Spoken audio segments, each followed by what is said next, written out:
Seorang sopir Kazuya Ueda terbunuh di ruangan tertutup. Apa sih sebenarnya motif pembunuhannya?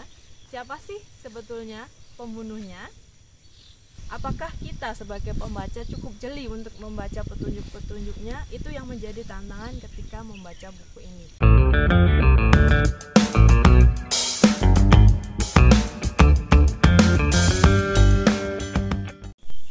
Halo teman-teman di Mabuk Buku, jumpa lagi dengan Weda. Yang kali ini saya akan mereview buku tentang detektif pembunuhan misteri dari tengah sawah.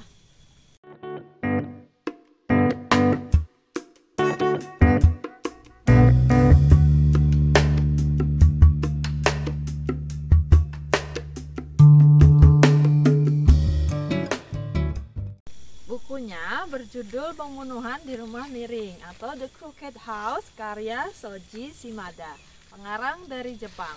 Buku ini tebalnya 392 halaman, diterbitkan oleh Gramedia Pustaka Utama. Sudah terbit di tahun ini, silahkan teman-teman cari di toko buku online juga sudah ada. Oke, kita langsung aja ya, saya mau turun untuk bagian sinopsis dan review.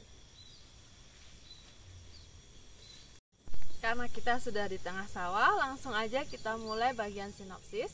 Jadi buku ini bercerita tentang pembunuhan di rumah miring, persis seperti judulnya. Rumah miring itu julukan untuk sebuah mansion yang nama aslinya adalah Mansion Gunung Es.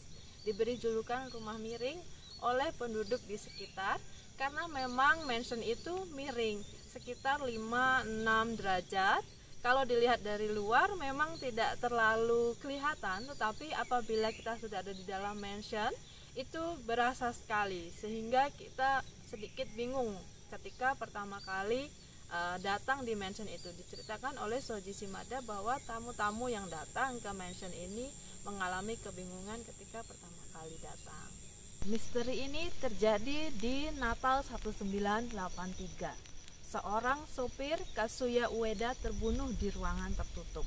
Dari 8 orang tamu, semuanya memiliki alibi, termasuk pemilik rumah Kosaburo Hamamoto dan putrinya Eiko. Lalu siapakah pembunuhnya? Kazuya Ueda ditemukan terbunuh di ruangan tertutup. Ruangan itu terkunci. Tidak ada yang bisa masuk dari luar karena terkunci dari dalam, dan tidak ada akses untuk keluar masuk lainnya karena satu-satunya jendela itu jendela kecil dan letaknya agak tinggi dan tidak muat untuk dilewati oleh manusia.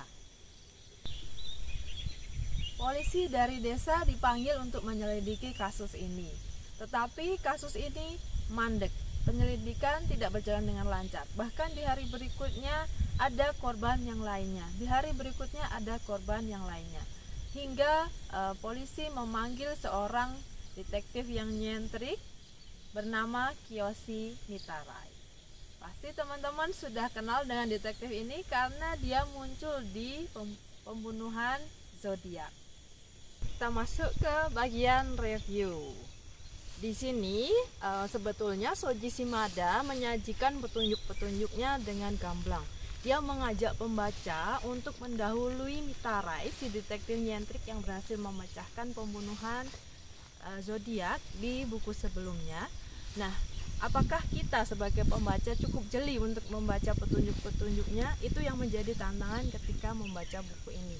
Saya pun tertantang untuk mendahului Mitarai memecahkan misteri pembunuhan ini, tetapi tampaknya saya juga kurang jeli sehingga saya perlu membaca sampai akhir dan mengetahui apa sih sebenarnya motif pembunuhannya, siapa sih sebetulnya pembunuhnya. Shoji Shimada membagi bab-bab dalam buku ini menjadi babak 1, babak 2, babak 3, babak pergantian, lalu babak terakhir. Nah, setiap babak dalam cerita ini dibagi dalam adegan-adegan. Adegan 1, 2, 3, 4 sampai beberapa adegan. Yang mana adegan 1 misalkan settingnya adalah salon. Adegan kedua kamar Kosaburo. Jadi setiap adegan itu memiliki setting tempatnya yang menjadi subjudulnya. Nah, disitulah diceritakan sebuah kejadian yang terjadi di ruangan yang menjadi judul subbab itu. Misalkan judul subbabnya adalah salon. Lalu diceritakan kejadian-kejadian yang ada di salon saat itu, yang mana mungkin para penghuni, para tamu berkumpul di salon lalu mengikuti interogasi dari polisi, atau apa saja yang terjadi di salon sebelumnya yang dari sudut pandang para tamu, para penghuni rumah yang diinterogasi. Dalam rumah ini ada satu ruangan yang unik tempat Kosaburo Hamamoto menyimpan koleksinya. Jadi Kosaburo Hamamoto suka sekali menyimpan topeng-topeng dari pertunjukan Jepang, yang mana topengnya memiliki ekspresi menyeramkan. Lalu dia juga menyimpan koleksi berupa boneka-boneka otomat yang dengan mekanik-mekanik tertentu bisa digerakkan. Nah, salah satu boneka itu boneka golem. Boneka golem itu berukuran seperti manusia yang sebetulnya dan memiliki kumis yang panjang dan wajah yang menyeramkan, yang pada malam kejadian pembunuhan pertama saat Kiyoshi Ueda terbunuh, itu Kumi, salah seorang tamu, seperti melihat orang yang mengintip di jendelanya. Apakah itu si golem atau memang ada orang lain yang mengintip? Itu menjadi misteri penyambung benang merah dari buku ini. Nah, di situ saya menjadi ikut menebak-nebak. Sebetulnya apakah itu betulan golem? Lalu bagaimana golem itu bisa muncul di jendela Kumi, yang mana jendela Kumi itu ada di lantai 3. Dia tidak langsung ada di tanah, yang mana kalau kita mengintip bisa langsung kelihatan, tapi itu dia ada di lantai 3, sehingga kalau kita muncul di jendela pasti ada gantungan tertentu yang harus kita pakai sehingga kita bisa mengintip.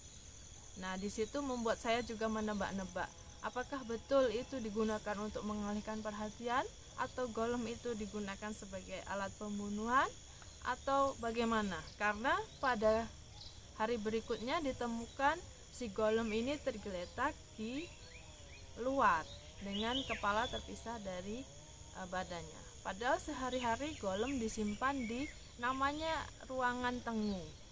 Disitulah disimpan benda-benda koleksinya si Kosaburo. Saatnya rating. Menurut saya rating untuk buku ini dari 1 sampai 5 itu di 4,5. Kenapa 4,5? Karena menurut saya cukup membangkitkan rasa penasaran.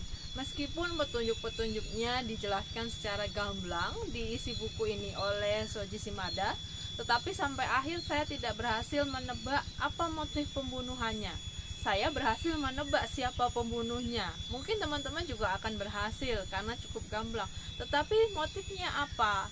Lalu caranya bagaimana? Itu baru di akhir-akhir kita mengetahuinya. Karena itu menurut saya sangat bagus dan sangat saya rekomendasikan ke teman-teman juga untuk membacanya. Memberi kita alternatif sedikit bacaan mengenai cerita-cerita detektif selain dari cerita-cerita detektif dari barat yang mungkin lebih sering kita baca. Nah, seperti tadi saya bilang, misteri pembunuhannya itu memiliki benang merah. Juga adegan-adegan di ruangan-ruangan mansion yang unik ini memberi banyak petunjuk. Tetapi petunjuk itu mengarah ke siapa, mengarah ke motif apa, mengarah ke bagaimana melakukan pembunuhannya, ternyata bisa dipecahkan oleh detektif Kiyoshi Mitarai yang terkenal itu. Itu tadi review pembunuhan di rumah miring dari saya. Jangan lupa teman-teman subscribe channel di Mabuk Buku dan like video ini. Sampai jumpa di review-review berikutnya. Bye-bye.